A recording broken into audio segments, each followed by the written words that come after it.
Now, it wouldn't be the offseason unless we start getting headlines like the Buffalo Bills are the dark horse to land wide receiver from the Washington Commanders, Terry McLaurin. That is probably the most popular headline we have seen, I would say, for the past day or so. And I had to come on live and I had to discuss with all of my people. Amongst many other topics, I also want to cover the fact that I ended up predicting each and every single NFL game going into the 2025 season, which gave us a look at what the division is going to look like. But then at the exact same time with the playoff picture, I think all of us are super excited about that. Now, folks, I'm streaming at a time where I typically do not. I had a meeting this morning. Sincerest apologies. I'm normally live Monday through Friday at 10 a.m. EST. Say, for example, that you have your bell notifications turned on. It does not matter, but lo and behold, I am pumped to get into today's show. As you're coming in, everybody, do me a favor, smash that like button, subscribe to the channel, and turn on bell notifications. And do me a favor, I'm always curious to see how far this audience extends, how far Bills Mafia truly extends. Roll call in the chat. Let me know where you're tuning in from, and then I will get and show a little bit of love because Bills Mafia, man, we go wide all across the United States and the damn globe. I need to give a giant shout out to today's partner, and that just so happens to be William Matar. Folks, if you were ever hurt in a car, you already know you got to call William Matar, #1 car accident attorney in the state of New York. I wouldn't wish a car accident on my worst enemy. However, if it does happen to you, it's the cruel reality of existence. Have to make sure you have the right guy in your corner. Look no further than our good friend, William Matar. All right, beautiful. Let's go ahead and get into business. First off, I got to see all the roll calls going in the chat. Smash that like button, folks. Do not be shy. Let us know where you are tuning in from. We have Pasco, Washington is in the chat. Evansville, Indiana, Jeremy Edwards. Hope all is well with you this beautiful Thursday, July 10th afternoon. Smash that like button. Buffalo, it's Dante. Dante, it's been a while, man. Hope all is well. Fort Drum, New York. Long Island, New York is tuning in. South Florida, Toronto, Bourne. Oh, man, this is going to be a beautiful thing. As Carl Knight comes in, he's tuning in from Queens. Now, guys, I have structured my show a tad differently, and I'm going to be riding this train all throughout the remainder of how my shows are going to be operating. I am going to treat this like a radio show. And by treating it like a radio show, I mean that I am going to allow callers to be backstage, and I will do my best to make sure that I get to everybody that wants to call in and let me know what is on their mind regarding the Buffalo Bills and or really anything across the NFL. I can't promise I'll get to everybody. However, I am going to put the call-in link into the chat. If any of you guys are interested in hopping in, feel free to do so. But let's get to business. Scary Terry McLaurin. Scary Terry McLaurin, man. As many of us know, he is going through a contract dispute with the Washington Commanders. And I got to tell you, I don't blame the guy because I'm regularly in conversation with some of my colleagues over at Roundtable Sports. And we always say, Terry McLaurin may very well be one of the most disrespected / overlooked wide receiver in the NFL, especially when you list off top 10 names. Very rarely, I think, I have ever seen Terry McLaurin on those lists. Maybe I haven't been paying attention. However, very often he's not getting the recognition that I think that he deserves. A wide receiver that has had well over 1,000 yards 5 years in a row now. And when we hear that Buffalo might be a dark horse, and granted, this is coming from Bleacher Report's very own Alex K, and we're just going to take a look at exactly what he had to say. He said McLaurin would instantly become quarterback Josh Allen's top target and perfectly augment the versatile Khalil Shakir and developing Keon Coleman to form the nucleus of a passing attack that has potential rate among best in the league. I got to tell you, this sounds great. Who's going to say no to this? I'm going to tell you exactly who's going to say no to it, ladies and gents. That just so happens to be, unfortunately, the Buffalo Bills salary cap. Where the Bills currently stand, we are sitting at a whopping $95,000. Isn't that insane, folks? From an NFL perspective and a personal perspective, we open up our bank accounts and we automatically see an extra $95,000 in checking or savings, what have you. We're freaking out, but in NFL terms, holy hell, that is poverty. Why I bring this up is scary Terry McLaurin, his contract, I want to say his cap hit this year, say, for example, a team actually did want to trade for this guy. I want to say that the cap hit immediately would be around 15, and the contract that he's looking for, at least according to Spot Track, based off of like various market value, would be probably at around $30 million. And unfortunately, I'm no mathematician, but $95,000 is unfortunately just not enough for the Buffalo Bills to be able to bring in this caliber of a wide receiver. And that's not a bad thing. Like, one thing I said that I would disagree with Bleacher Report's Alex K is he assumes that McLaurin would instantly become Josh Allen's top target and perfectly augment the versatile Khalil Shakir, like blah, blah, blah. The way that Joe Brady runs an offense, I'm having a hard time seeing anybody, even if it is scary Terry, or say that we like lived in an alternate reality where we had, $40 million in cap spend still able to be spent on the league, that he would dominate all of the target share. Like, yes, I'm sure, like, once the season was all said and done, I'm sure he'd probably lead. But the way that Joe Brady likes to treat the football like Oprah, just gifting it all across of our playmakers, I just don't like necessarily see it. Don't get me wrong. I refuse to come on this stream and pretend like I would not be clicking my heels and shouting from the mountaintops if something like this would happen. But number one, I don't think that Brandon Beane is going to pull the trigger, because while Brandon Beane has been a elite general manager when it comes into manipulating the cap, he would need to become an absolute miracle worker. I'm not even talking about a wizard or a magician like he has been in the past. He would need to be conducting miracles for him to be able to put all of this on the table.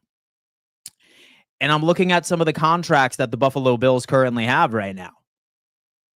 Not many that I think we could particularly so restructure or extend and create some additional funds. I suppose that we could talk about Dawson Knox. And Dawson Knox is another conversation. I'm going to go ahead. I'm going to pull this up, a nice little visual for all of us to take a look at. With Dawson Knox, folks, he has also been a topic of conversation for quite a bit. Many people are upset that Dawson Knox is getting paid close to $14 million.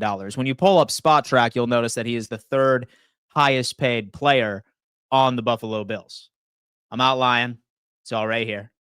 So we could show you this at 14.56. But I have a theory as into why Dawson Knox has not been restructured to create some additional room. And I think a lot of it has to do with the fact that once you get into the details of his contract, the Buffalo Bills currently have an out in 2026. And say, for example, Buffalo wanted to walk away and not exercise it, and we're talking a trade or we're talking maybe a release, I think he's a quality enough player that he would get some interest in the trade market. We would save $7 million and say that we were to restructure him and push money down the road. Then I don't particularly believe that we would be able to do that. And that protection associated with Dawson Knox's contract would still be on the table. I'm pretty convinced when we're talking about this tight end, I have a pretty good feeling that this is going to be the last hoorah for Dawson Knox this year, barring some crazy performance. Say that he completely lights it up, then maybe we may be able to revisit and restructure next year so it's more favorable against the cap. But unfortunately, where I stand right now, I think this is going to be Dawson Knox's last year. But getting back to where we were going, Scary Terry, right now, I feel like we could just look at this as a damn headline. I think that's kind of where my thought process is. As our first caller of the day, folks, again, do not be shy. I have the call lines open this afternoon in case any of you want to come in and tell me what you have to say about the topic at hand or anything on your mind. We are in the heart of the dead season in the NFL, but I'm dead set on keeping you entertained. Matthew, how's life, brother? What's up? What's up, Dan? Oh, man. I got scared. Dream, man. I got scared. What's that? I got scared. I'm getting ready for 10 o'clock for my Daily Dan Mitchell. I'm like, wait, where's he at?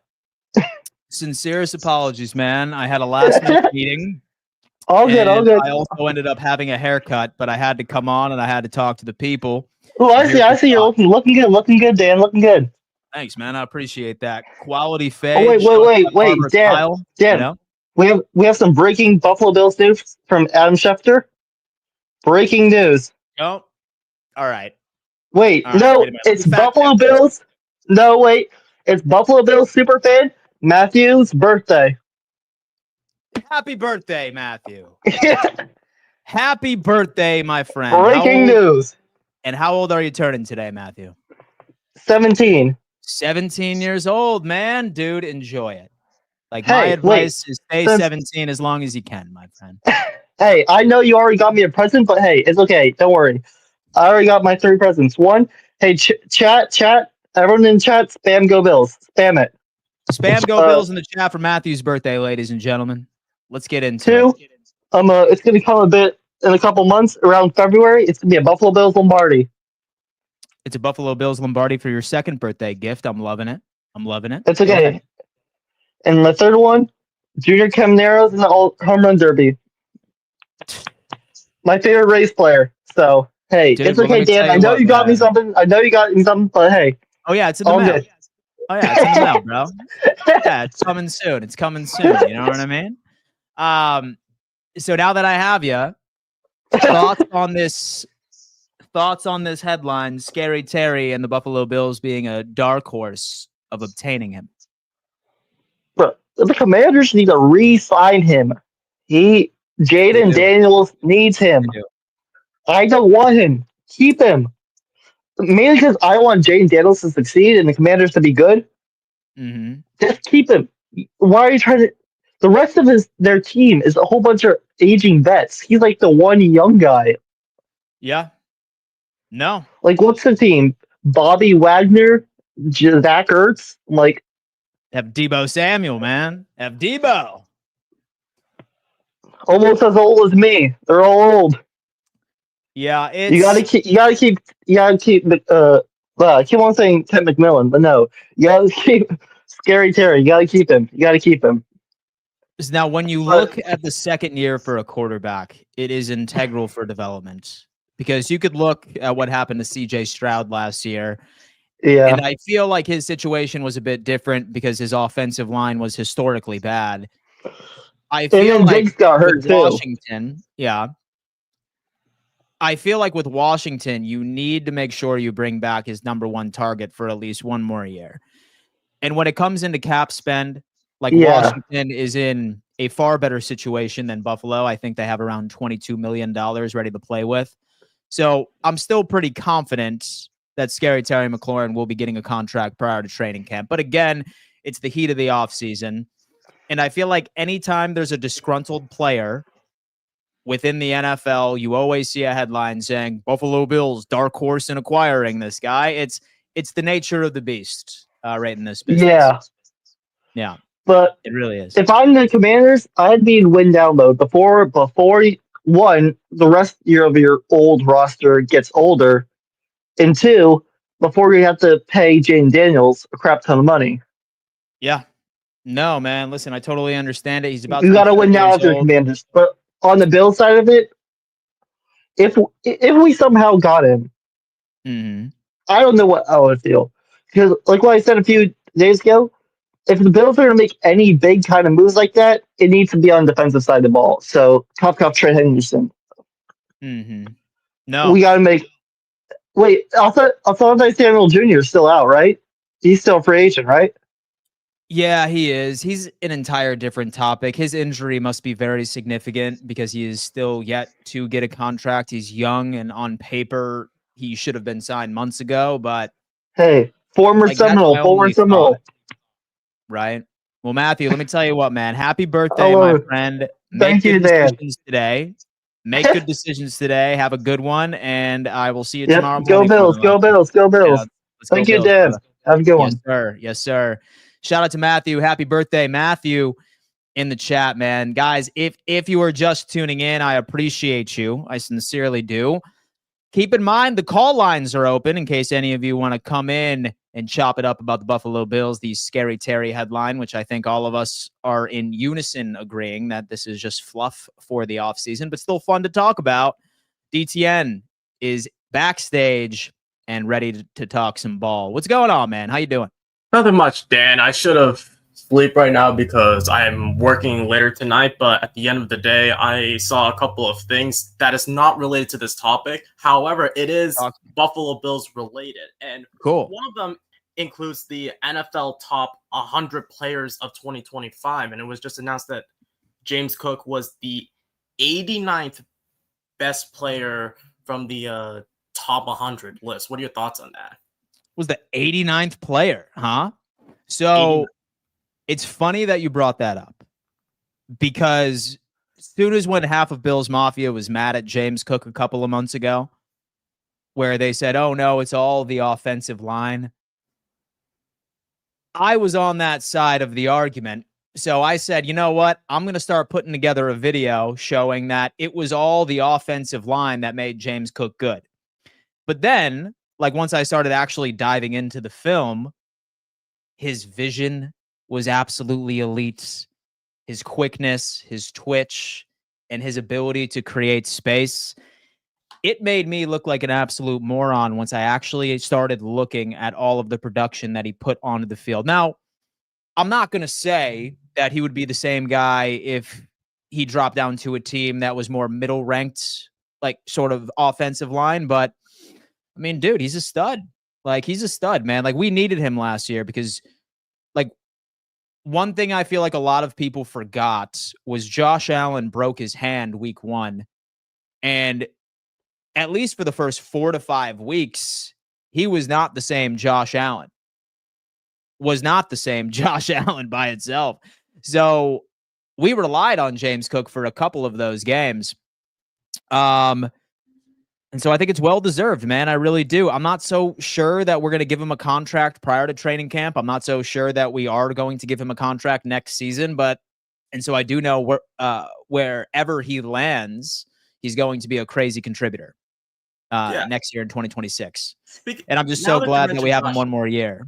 Yeah, now that you mentioned Josh Allen, I'm curious where he's going to be ranked within the NFL top 100 players list, considering that he did have an MVP season. I would presume that he would be at least top 10. Top 10 at best, because mind you guys, these are the players voting for him. And if they say Josh Allen is like a top 20 instead of like top 10, I would have been really shocked because he did have an MVP season. So I have a feeling. It's not confirmed, but this is a gut feeling. It's based off of player voting. And if I remember correctly, I think all the votes need to be in by a couple of weeks before the conclusion of the regular season. Somebody in the chat say that I'm wrong. Let me know and correct me here. But they started voting right after that one play where Josh Allen ran the football and beat the Kansas City Chiefs at home. It was also around the time where he did that crazy play with Amari Cooper where he pitched it back to him and he dove into the end zone. I think that more than likely we're going to see this top 100 finish with Josh Allen being number 1. Yeah. And then here is another thing that I just found on ESPN. I want to show you this. I really, really want to show you this article because it has to do something Buffalo Bills related. So basically some ESPN analysis, just like released like the grades for the offseason, and there were a couple things that kind of shocked me in the offseason grades. So this is for the Buffalo Bills grading. So this is like what the Bills got. What are your thoughts on like this read it off to me about the Buffalo Bills? So read it off to me. So basically, he said that the biggest move for the Bills was extending Josh Allen. The move he liked was extending Khalil Shakir, but he said the move he disliked was signing Joshua Palmer.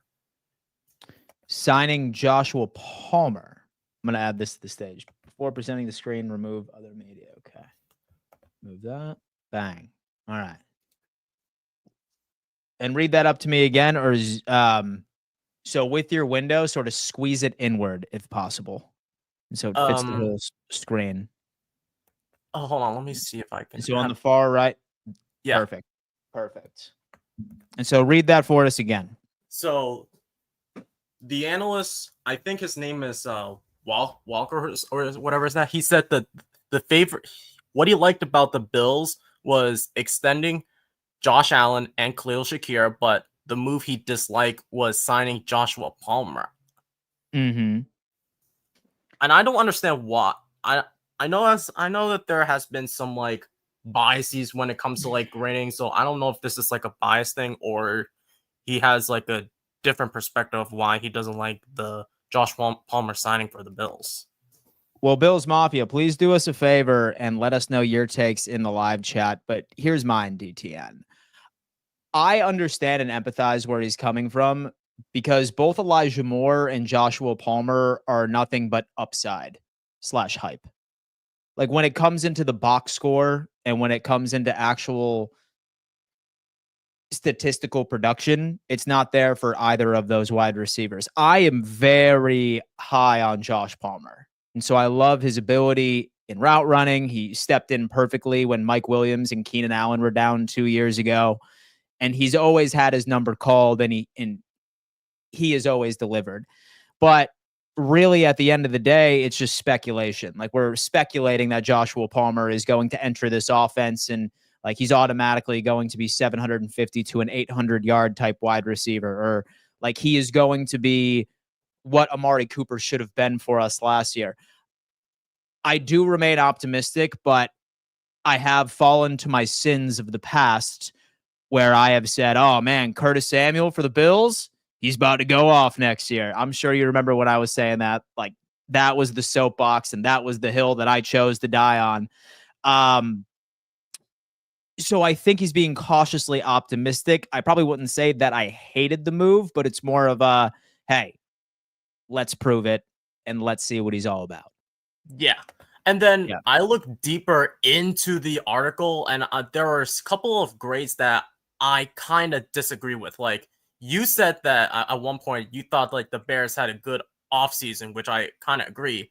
Yeah. Unfortunately, he gave it a B-, and I want to scroll down to B-. Okay. This is where he said he said he liked the hiring of Ben Johnson, but he disliked signing defensive tackle Grady Jarrett to a deal that includes significant 2026 guarantees. Mm-hmm. So I think Chicago was close last year. Like certainly not in the record column and not in execution, but largely had to do with the fact that they had a piss poor offensive line. Caleb Williams was the most sacked quarterback in the NFL. Yes. And an incompetent coach in Eberflus, who more than likely should have been canned prior to last offseason, but for some odd reason, they wanted to bring him back for one more year. Say that I had to give a grade on an offseason for Chicago, I'd probably go a bit closer to A- because they already had all of the pieces you needed as far as weapons. And Caleb Williams, as much as we love to shit on the kid, he's still showing a lot of promise. With all the pressure that was in his face all year, when you tell me he got away with only throwing 6 picks, that tells me that he takes care of the football. And that's a good sign. And that's something you can't particularly teach a quarterback, right? Or say that you need to. It's going to take a little bit. They addressed what was most important, and they were self-aware enough to understand it's the offensive line, which has been the issue for this team. And I probably have to disagree with that. I'm a lot higher on the Bears than I feel like a lot of my colleagues are, but that's me. And then what shocked me the most is that he said when it comes to like the A tier of things, I'm gonna scroll up just a brief moment.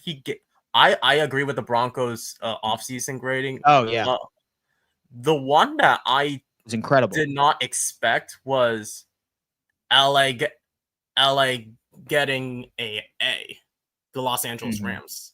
Yeah. So it says that the biggest moves was retaining Matthew Stafford. He liked receiving a future first-round pick in draft day trade with Atlanta, which I didn't expect Atlanta to trade with the Rams. And then the move he disliked was re-signing Tutu Atwell. But probably that's more of what Sean McVay wants, but I don't know. Yeah. But I was really shocked that he gave the Rams an A. And so I'll tell you what, it's probably skewed a little bit because he has a lot of respect for McVay and what he is able to do with that offense. So when it comes into like quality offensive minds, in my opinion, I think McVay is second to Andy Reid. Like once Andy Reid ends up retiring, it's going to be McVay as the pinnacle of an offensive mastermind. So maybe they're accounting for that. But yeah, and actually this is the last thing before I let some of the other callers come in, but sure, this is where I completely disagree with what his take is. He gave the Miami Dolphins a B- while giving the New England Patriots a C+. Okay, who is this guy? His name is yeah, what's this guy's name? Let me see. This guy name is ESPN analyst Seth Walder. This was Seth Walder. Seth, be better, man. Be better. You were spreading delusion to Miami Dolphins fans, all right? And I mean, maybe he's just trying to rip their hearts out like usual or something. I'm not particularly sure. This is the move that made me laugh so hard. He said that the biggest move was trading Jalen Ramsey and Jonnu Smith for Marcus Fitzpatrick. He liked the trade. The move that he disliked was signing Zach Wilson. Zach Wilson, don't you dare disrespect the new QB1 over there in Miami. DTN, I appreciate you, brother. Thank you so much, man. Rest of your day, man. I'll see you tomorrow. Yeah, man. You too. Shout out to DTN. Shout out to DTN for being that dude. For being that dude for us. Ladies and gentlemen, we have been talking a little bit about the headline of Terry McLaurin and the Buffalo Bills being a dark horse contender of potentially landing him. And I can be the first to tell you it's complete bullshit. I would be happy if I was wrong, but here we are. I'm going to let in Super Lancer 26. How you doing, man? Talk to us today. Hey, Dan. How are you doing, man? Oh, man, I'm living the dream. Wonderful. Did a lot better than I deserved, my friend. What about you? How you doing? I'm doing okay, man. I'm loving your show, man. I've been tuned into you since, I want to say, was it early last year? I think it was. Nice. And you're doing a great job, man, to see how you've grown. And, yeah, I always look forward to watching the Bills games and watching your live takes on the games. So, especially against that Ravens Bills game in the divisional round, that was a heartbreaker, heart stopper. But yeah. Yeah, I know. And so my buddy Bob back there got an absolute beating when it comes into it. But I love it when you So my thoughts for you with Terry McLaurin. What are your thoughts about the Commanders wanting to, well, not wanting to, but possibly letting him go? Like, I feel like for Jane Daniels, you should have someone like McLaurin on the roster because he's a true number one receiver. You saw what the Commanders did last year, right? Yeah. Especially in the playoffs. And so I think that Commanders should be doing everything possible to lock him down for Jane Daniels because, you know, if he's off the roster, I feel like that's going to spell big troubles for Jane Daniels and the Commanders. Daniels is not like Josh Allen. Josh Allen doesn't need a true number one receiver. It would benefit him, but we don't need a true number one receiver because of our everybody eats mentality, right? But I feel like Jane Daniels, he was a rookie. He's entering his second year. He should have someone that's well versed in the number one wide receiver position. But yeah, what are your thoughts about that? Yeah. So I'll tell you what, man, you and I are on the exact same page. And it's still shocking to me that Washington has not found a contract for the guy as far as him proving his value. 5 straight years of over 1,000. He should be on everybody's top 10 list. Yeah. But with even moving past that, so I would like to reflect it back on with our quarterback's first couple of years and Josh Allen. True. Yes, what you said, I totally agree with you, right? Like, he does not need a bona fide wide receiver number 1, and last year was proof.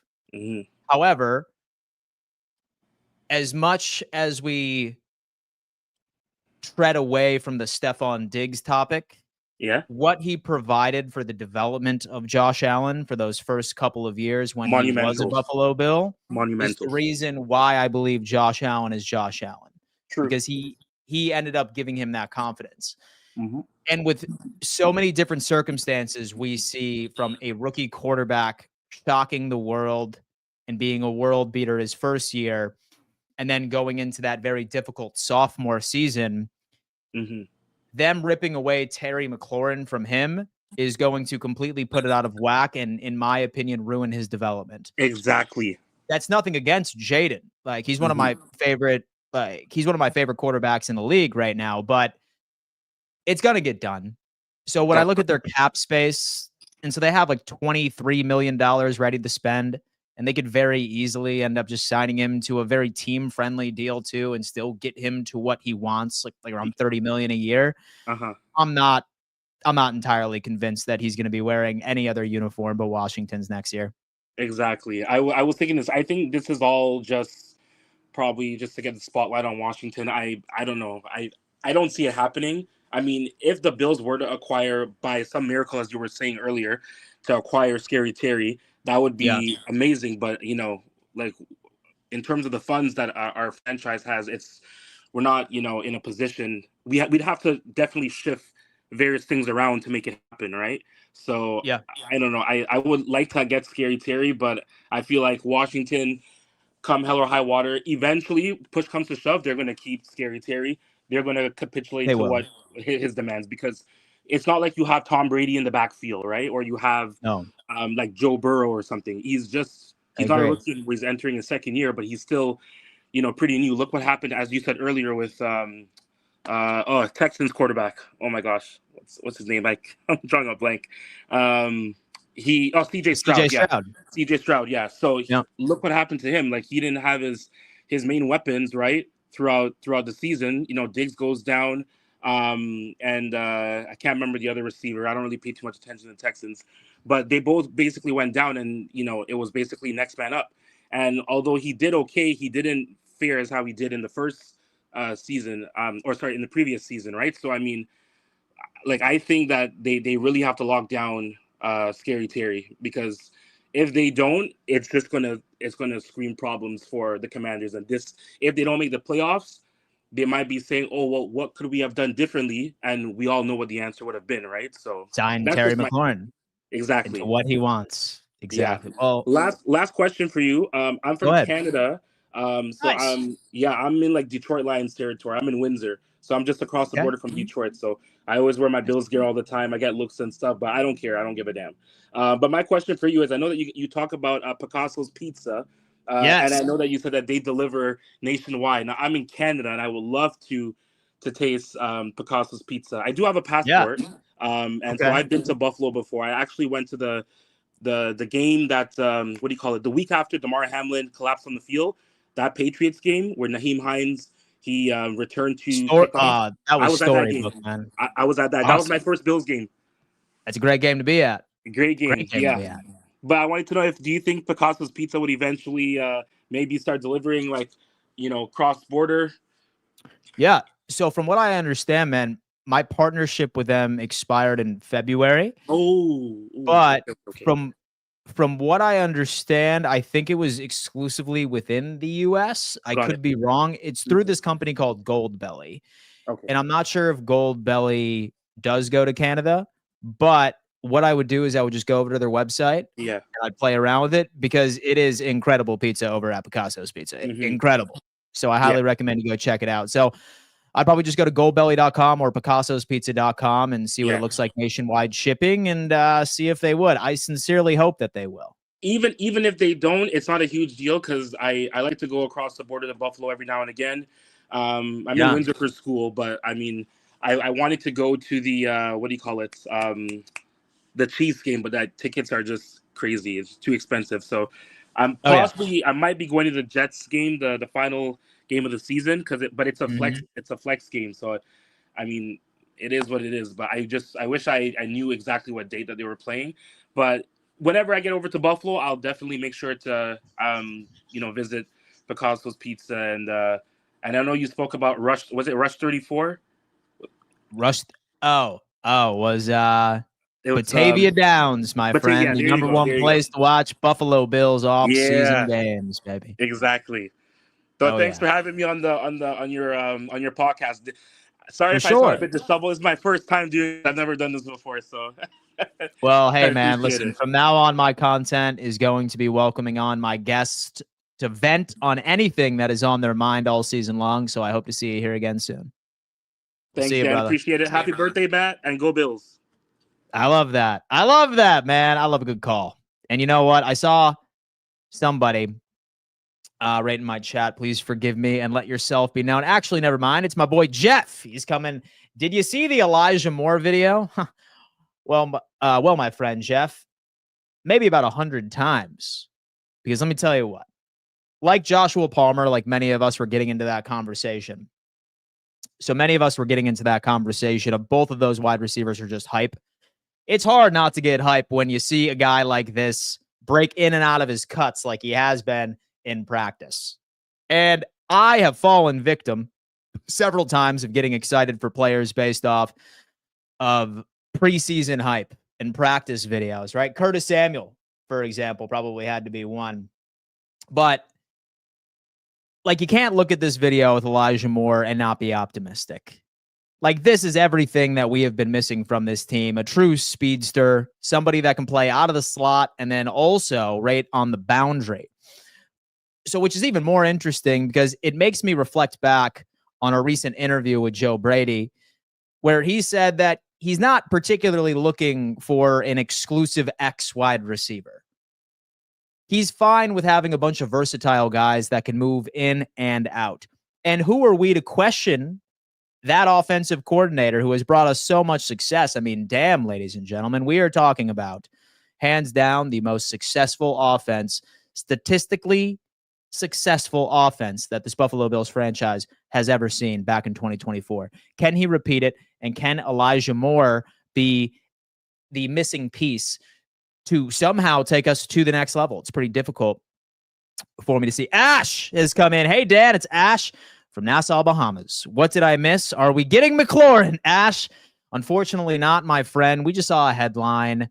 It's the NFL offseason. We know that people are trying to speculate as much as humanly possible. But since Terry McLaurin is having a bit of a spat with the Washington Commanders over his contract, some analysts from PFF said that the Bills are a dark horse in landing him. And folks, I really can't think.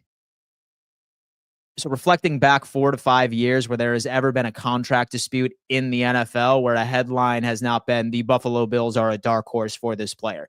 If there is any notable name in the NFL that has some sort of contract dispute or is a pending free agent or is like listed to be on the trade block, I feel like you'll always see that damn headline each and every single time. It's how it is. It's how it is. 303 of the homies are hanging out with me today, man, in the offseason too, which is insane. 132 of you are on YouTube. We have 168 of you on X. Guys, do me a favor. If you are enjoying the new style of the show, please do me a favor and just hit that thumbs up sign. I want to grow this community as much as humanly possible because I look at you guys and I look at how I do my content as in me talking ball with my friends. And I want to grow our friend group, folks. So you can help by smashing the like button because what that does is YouTube ends up recommending it to more Bills fans or more NFL fans. And I think that we can lock that in. Linda, thank you for letting me know. I always Dan channel when I am at work. Sometimes I miss watching his channel because I try to catch his channel at 10 a.m. About to go off. That's why I miss watching it. No problem, Linda. Yes, normally I am live Monday through Friday at 10 a.m. EST. But today I had a bit of a conflict and I thought that I owed it to you guys to come live. I'm thinking about doing 2 shows a day, Monday through Friday, starting, I'd say, right around the season.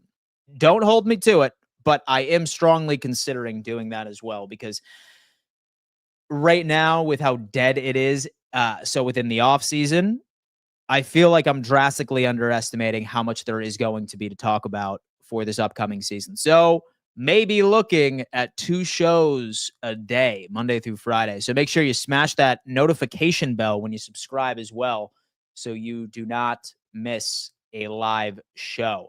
I got to tell you what, I did a thing today, folks. I did a thing. I went on ahead and I predicted each and every single NFL team's record in 2025.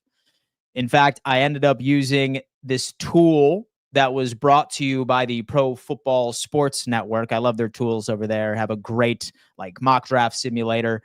And particularly, they have this simulator where you can pick game by game, week 1 through 18, and then it gives you this piece of art. And many who are watching this video are like, Dan is a massive Bills homer. So obviously he's going to be biased based off of some teams that he hates, maybe, etc. But I can tell you that I'm actually pretty proud of this one. And I think it might be one of the most realistic ones that I have done. I probably spent 45 minutes doing this, and I genuinely believe that this is the most realistic of how the 2025 season is going to go. Of course, barring some significant injury, but here we are. We have Jeff has come in. He says, hey, Dan, I just wanted to bring the more video to your attention with the success in the league with the video. Makes me really excited, my brother. Go Bills, to the birthday boy who called in. Jeff, shout out Jeff, man. It gets me excited as well. But the 2025 final standings prediction went a little like this. I want to start off with the AFC East, as we can see. And so I have the Buffalo Bills going 13-4, Jets 6-11, Patriots 6-11, and the Miami Dolphins going 4-13. Some of you are probably going to say, Dan, I'm pretty sure you did this a couple of months ago where you were a bit higher on the New England Patriots. I was. But then once you start including some of the recent acquisitions across the league, some things ended up changing. I am still high on New England to take that next step. I think Drake May is going to do very well. I think the more that I think about it, I think that Stephon Diggs might not be the same guy. I still wish they had a bit more in the wide receiver department, and there's going to be growing pains with a brand new regime. Maybe they can squeeze out a couple of games here and there. However, 6-11 for the Jets and the New England Patriots, and 4-13 for the Miami Dolphins. I was in a conversation with a buddy who is a big Dolphins fan, and he's just like, how could you say the Dolphins are going that far into the wrong direction? And typically what I always like to say is, first off, 0 offensive line, significant downgrades right in the corner position. I know that you're super happy about Minkah Fitzpatrick, but he can't cover all of that ground. And then how exactly is Tua going to prove that he can stay healthy? So that's the AFC East. I have the Bills 13-4, 6-11 for the Pats and the Jets, 4-13 for the Miami Dolphins. The AFC North got a little interesting, or a tad more interesting, if you will. This right here is a very difficult schedule for each and every single team in the AFC North. Very difficult. So not only are they playing themselves, but they are also playing the NFC North. So all of these teams have to play the Lions, the Vikings, the Packers, and also the Chicago Bears, who, as many of you know, I am very high on.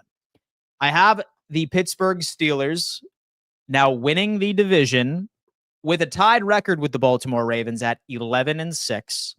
Have the Cincinnati Bengals going 10-7. Slight improvement from last year, but unfortunately missing the playoffs again. And the Cleveland Browns going 5-12, which I don't think many of us would be shocked from that, right? And so I did have the Browns winning a couple of divisional games because that's like normally uniform and season by season, but here we are. Next up, I have the AFC South, where the Jacksonville Jaguars end up stealing it from the Houston Texans, going a whopping 9-8. And since they owned the tiebreaker with Houston, they end up getting the nod into the playoffs. As many of you know, I am not a big fan of the Houston Texans offensive line.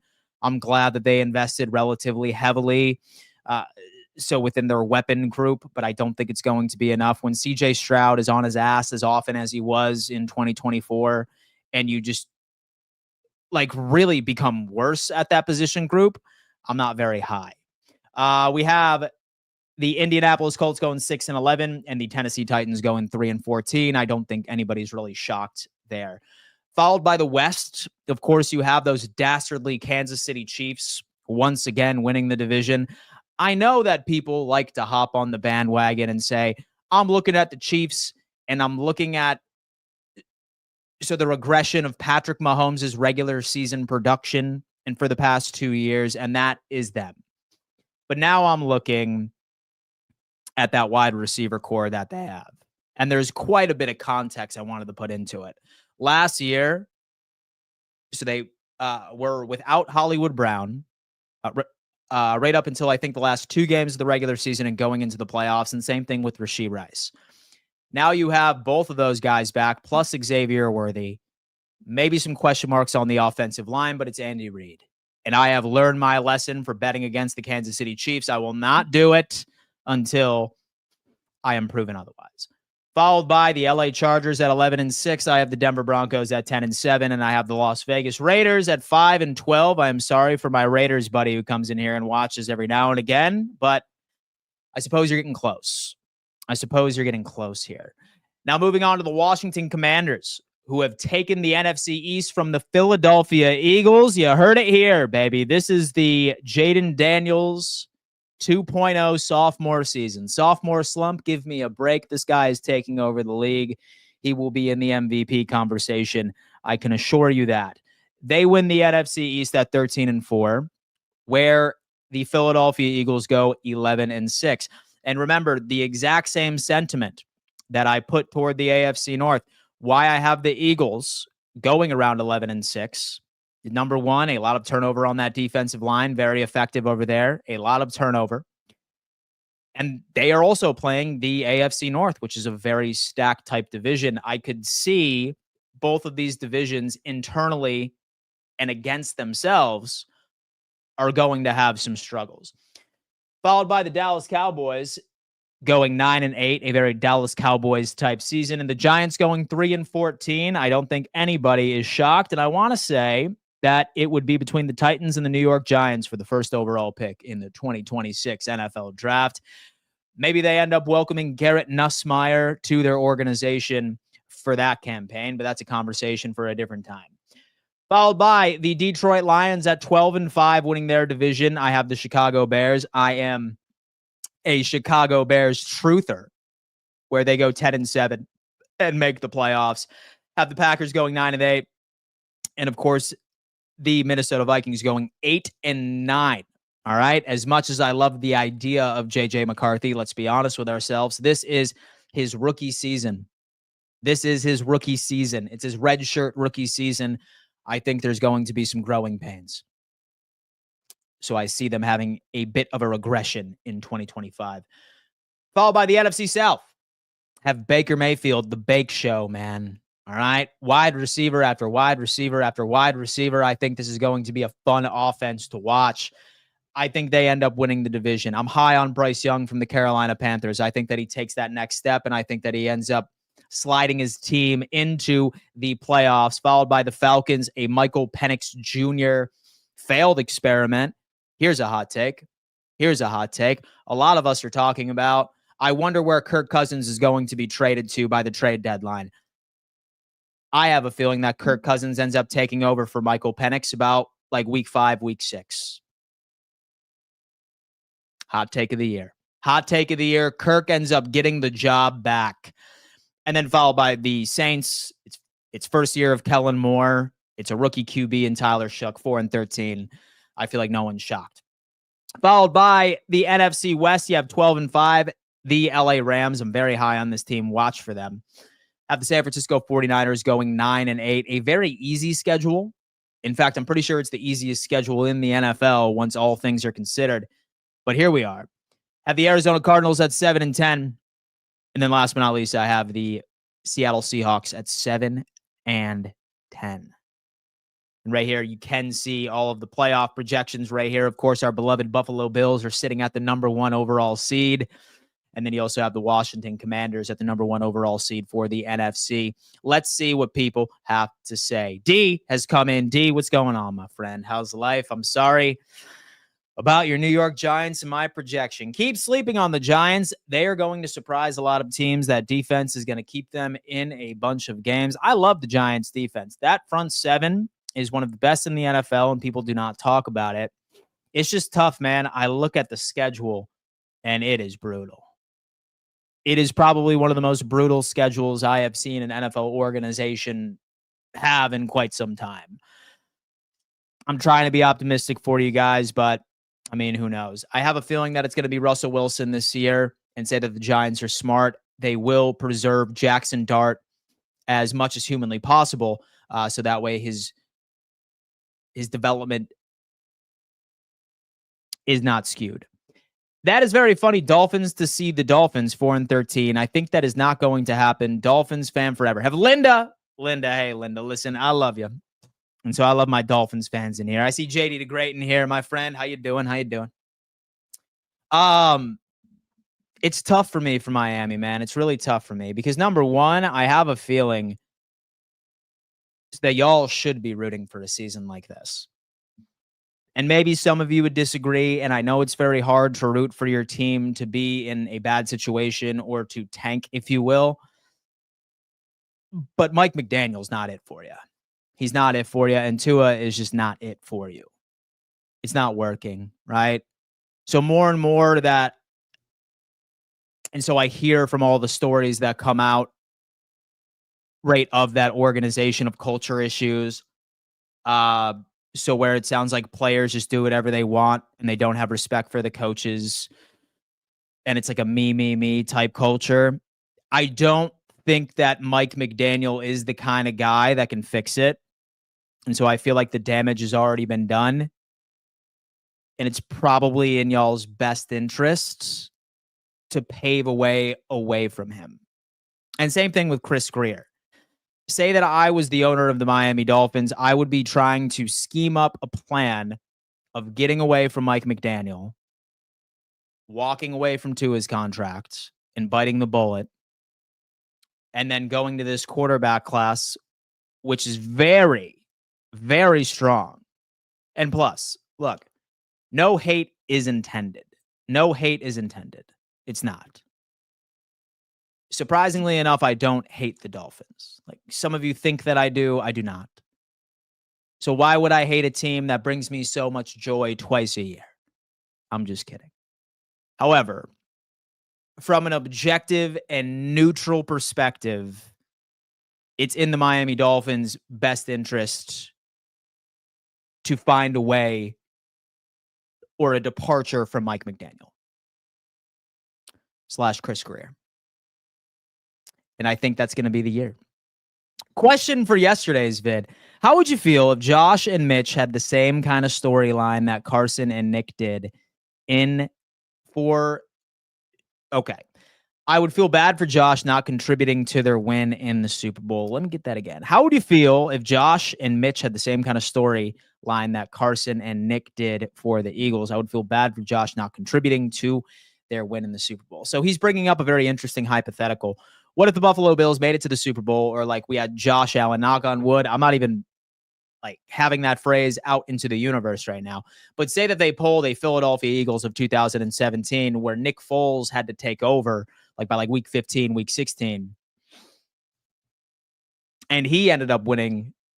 So the Bills, right? So with their first Super Bowl, I probably wouldn't care. I probably wouldn't care, man. As long as we ended up making it happen, that's all. We Dolphins fans just need to let the season play out and chips fall where they will be. Fins up no matter what happens. You know what? I have a lot of respect for JD because he rides for his team regardless. I would flip Steelers, Ravens, and Panthers and Falcons. Like that. We have Horn Hunter 21 coming in and telling me, stop it. What don't you like about this, Horn Hunter? What don't you like about this prediction? I am actually very proud of it. I am very, very proud of it. All right, folks. Thank you so much for tuning in to another edition of the Don Mafia Report. Sincerest apologies for anybody that tried to call in. I do my best to get to everybody, but I need to slap some burgers on the grill and sit back and relax, man. It's summer. It's summer over here. You know what I mean? It's time for all of us to enjoy it before the season gets in full swing. Training camp is just in 2 weeks. And as many of you know, I like to consolidate all of the information and give you a live play-by-play of what is happening at training camp. So you can avoid hunting all of the information after you get done with work and you are the first to be informed of it. So if you haven't, subscribe and turn on bell notifications, smash that like button, and I will see you next time. Peace.